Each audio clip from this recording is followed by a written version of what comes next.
In the spring of 1997, a university archivist was clearing out the condemned basement of what used to be called the Cognitive Behavioral Research Institute. The building had been abandoned for over 2 decades. Most of the paperwork had already been moved or destroyed, but in the back corner of a storage room, behind a row of rusted filing cabinets, she found something that didn't belong in any official record. A metal canister, small, heavy, sealed with what looked like a welding torch. There was no label on the outside, no identification number, just a faint scorch mark along the seam where someone had tried to make sure it would never be opened again. She pried it apart anyway. Inside was a single reel-to-reel tape, the kind used in psychiatric research back in the early 70s. The label was handwritten in blue ink, partially smudged but still legible.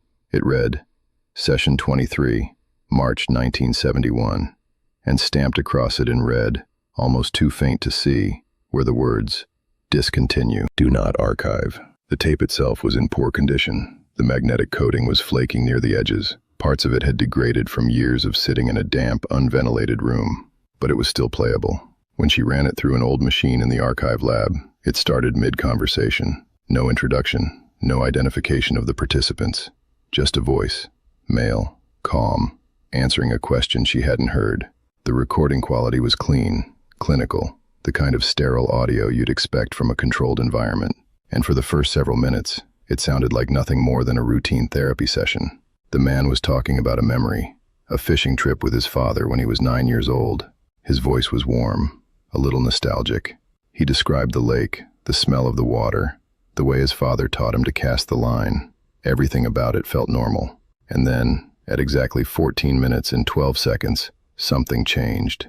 Not his emotion, not his volume, his cadence. He started speaking in perfectly measured intervals. Every sentence the same length, every pause identical, like he was reading from a script he'd never seen before. The archivist replayed that section 3 times to make sure she wasn't imagining it. She wasn't. And then, at 18 minutes and 34 seconds, the tape cut. Mid-sentence. No fade, no conclusion, just silence. She checked the canister again. There was no second reel, no follow-up. Just this one recording, sealed in a container that was never supposed to be opened. The Cognitive Behavioral Research Institute operated from 1968 to 1973. Publicly, it was known as a progressive treatment center specializing in trauma therapy. The brochures were clean, professional, optimistic. They advertised revolutionary, non-invasive procedures for veterans suffering from PTSD and dissociative disorders. The director was a man named Dr. Emil Voss. He had a background in experimental psychology and had published several papers on something he called deep state recall. The idea, as he described it, was simple. Through guided meditation, auditory stimuli, and recorded self-reflection exercises, patients could access suppressed memories and reintegrate fragmented identities. It sounded reasonable, ethical even. The subjects were volunteers.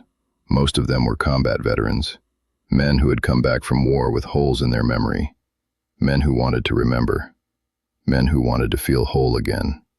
Sessions were recorded for research purposes. Patients gave consent.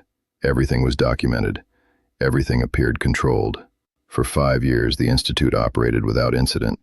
No complaints, no scandals, just quiet, methodical research. And then, in the spring of 1973, it shut down. Overnight. No public announcement, no explanation. The official reason, buried in a funding report filed months later, was listed as exhaustion of financial resources. But that didn't explain why the building was abandoned so suddenly. Equipment left behind, half-shredded files still sitting in trash bins, entire rooms locked and never reopened.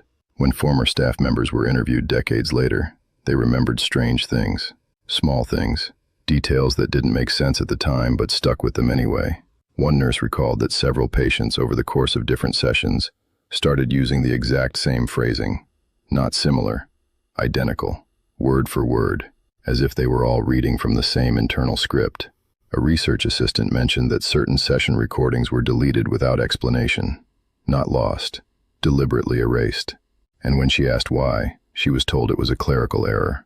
Another staff member remembered the last few weeks before the shutdown, How Dr. Voss stopped attending meetings, how he locked himself in his office for hours, how on the final day he walked out of the building without saying a word to anyone. No one saw him again. Session 23 begins the way most of them did. A man identified only as Subject 14, referred to in the notes as Michael K., is sitting in a small, soundproofed room. Dr. Voss is across from him. The tape is running. Voss asks him to recall a specific memory, something from childhood, something safe. Michael talks about the fishing trip. His voice is calm, present. He's not reading. He's remembering. But then, at 12 minutes and 47 seconds, Voss asks him a question. What were you thinking in that moment? Michael pauses. 7 seconds of silence. When he speaks again, his tone is changed. Not louder, not upset, just flat. He starts describing the same memory, but now he's talking in third person. He felt the water. He saw the sky. He wanted to leave. Voss asks him to repeat the sentence. Michael does, word for word, same rhythm, same inflection. Voss asks again. Michael repeats it, exactly the same. And then, barely audible, Michael whispers something. Why am I saying this? There's a pause, the kind of silence that doesn't feel empty. It feels full, heavy. Voss's voice comes back, sharper now. Not angry, but focused, almost cautious. Michael, are you reading this from somewhere? No. Another pause. But I already know what I'm about to say. The tape keeps running. You can hear the faint hum of the machine, the slight rustle of fabric, a chair scraping against the floor. And then Michael speaks again, slower this time, his voice trembling. I didn't think that, but I'm saying it. I can hear it before I say it. Voss doesn't respond. Michael's breathing gets faster. It's not mine. It's not. And then he screams. Not in pain, in confusion, in terror. The kind of sound someone makes when they realize something is deeply, fundamentally wrong. The tape cuts. No fade, no follow-up, just silence. Within 48 hours of that session, the Cognitive Behavioral Research Institute ceased all operations. There was no press release, no patient transfers, no debriefing. Subjects were discharged immediately. No follow-up care, no explanation. Some of them didn't even know the program had ended until they showed up for their next appointment and found the doors locked. Staff members were called into individual meetings. They were offered severance packages, generous ones, but only if they signed non-disclosure agreements. Most of them did. Dr. Voss disappeared from public record. His research papers were retracted, not by him, by the private foundations that had funded his work. No reason given, just a quiet removal from academic databases. The Session 23 tape was never logged into the official archive.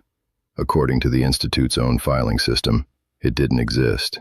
It was supposed to be destroyed, but someone didn't destroy it. Someone hid it, sealed it in a metal canister, welded it shut, and buried it in a basement that was later condemned and forgotten. In 1998, a Freedom of Information request uncovered a single-line memo dated April 1973. It read, "Project discontinued.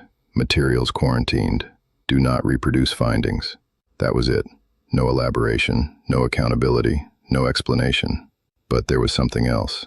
3 other subjects from the Institute, years later, reported the same phenomenon. Not together, they didn't know each other. But in separate interviews, conducted decades apart, they all described the same experience. They would speak sentences they hadn't thought yet. They would know what they were going to say before they said it, as if someone else had written the script.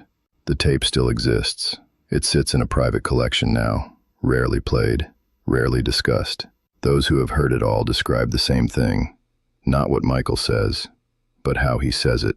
The repetition, the predictability, the moment he realizes that his thoughts are no longer entirely his own. Dr. Voss left behind no journal, no confession, no explanation.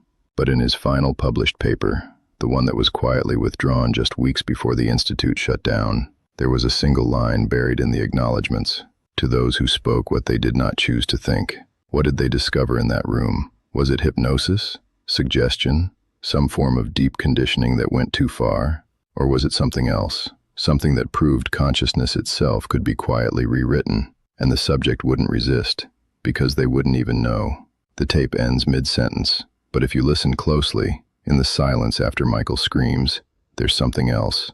A faint sound, A breath, not his. Someone else was in the room, listening,